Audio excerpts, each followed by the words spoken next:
It's the middle of the night. You wake up. Across the dark room, something is watching you. A face, formed in the shadows near your closet door, staring straight back at you. Your heart pounds. You freeze. Then you blink, and the face dissolves into a pile of clothes and a coat hook. Nothing was ever there. But here is what should unsettle you. The face was never in the room at all. It was built inside your skull in an instant, by a brain that decided a hidden threat was more likely than an empty coat. And it does this every single night, in every dark corner, to almost every human who has ever lived. Why? Why would your own brain invent a stranger in the dark? The answer isn't fear. The answer is survival. And once you understand it, you will never look at a shadow the same way again. Start with a fact most people never learn. Your brain has a dedicated face detector. Deep in a fold of tissue behind your right ear sits a region called the fusiform face area. In the late 1990s, neuroscientist Nancy Kanwisher mapped it at MIT. Watching it flare to life on brain scans, the instant a face appeared. Not a house, not a tool, not a tree, a face. This patch of brain is astonishingly fast. It flags a face in around 1/10 of a second, long before you consciously understand what you are looking at. It runs constantly, scanning everything you see, whether you ask it to or not, and it is desperate to find faces. Think about what a face meant to your ancestors. A face was another mind. It could be a mate, a rival, a mother, or a murderer. Reading a face was the difference between welcome and war, between a warning and an ambush. So your brain evolved to treat the human face as the single most important pattern in the visual world. But evolution made a strange bargain to get there. It tuned your face detector to be twitchy, overeager. It would rather show you 100 faces that aren't there than let you miss the one that is. Do you see the logic hiding in that? Picture two of your ancestors crouched at the edge of tall grass at dusk.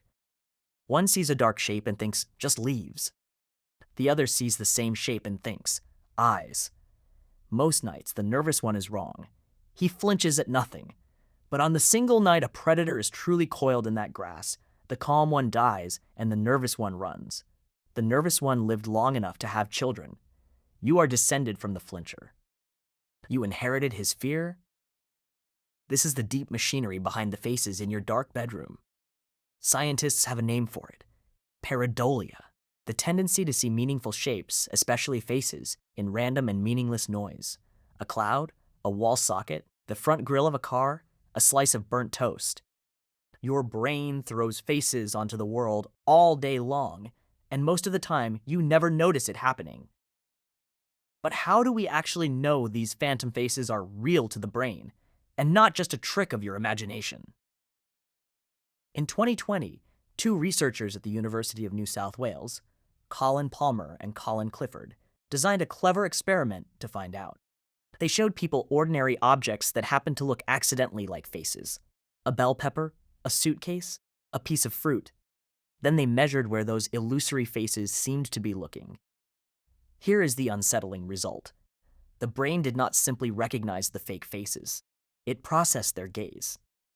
It calculated which direction the imaginary eyes were pointing, exactly as it does for a living person staring across a room at you.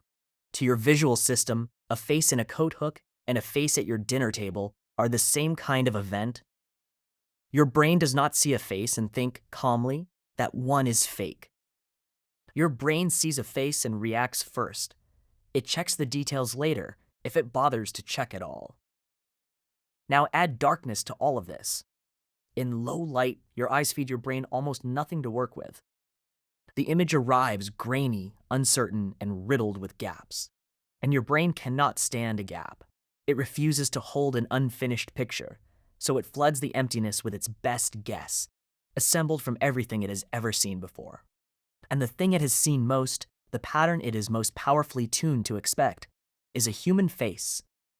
So in the dark, starved of real information, your face detector runs completely wild. It seizes on a shadow, a fold in a curtain, a smudge of deeper gray, and it finishes the pattern. It hands you a face, because a face is precisely what it was built to find. But a second system is running too, and this one is older and darker than the face detector. The cognitive scientist Justin Barrett gave it a name. He called it the hyperactive agency detection device. The idea is simple and a little chilling. Your mind is primed to assume that movement and pattern are caused by an agent, some living thing with intentions, rather than by blind chance. A twig snaps behind you in the forest. Was it the wind, or is something hunting you? For your ancestors, guessing something cost a small jolt of anxiety. Guessing wind and being wrong cost their entire life.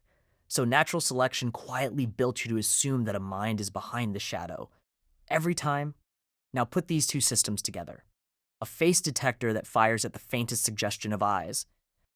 An agency detector that insists those eyes belong to something alive, aware and watching you. Then switch off the lights. This is exactly why the dark feels occupied. Not empty, occupied. Watched from the corner. Do you understand what that really means? The presence you sense in a black bedroom is not a ghost, and it is not a warning. It is the fingerprint of two ancient survival instincts that kept your species alive across 2 million years of nights. Carl Sagan wrote about this truth decades ago. He pointed out that the infants who could recognize a parent's face and smile back were the ones who got cradled, protected, and fed. The infants who couldn't were less likely to survive to grow up. Across countless generations, the face became burned into the very foundation of human perception. You were born already hunting for one, which is why a newborn, only days old and barely able to see, will still turn toward two dots and a line arranged like two eyes and a mouth.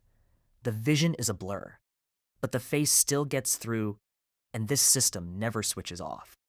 Not when you grow up, not when you learn the science, not when you know your room is empty. You can lie in your own bed, completely certain nothing is there, and still feel the shadow leaning in. Knowing the truth does not dissolve the face, because none of this was ever built for truth. It was built for speed. You see it in daylight too once you know to look.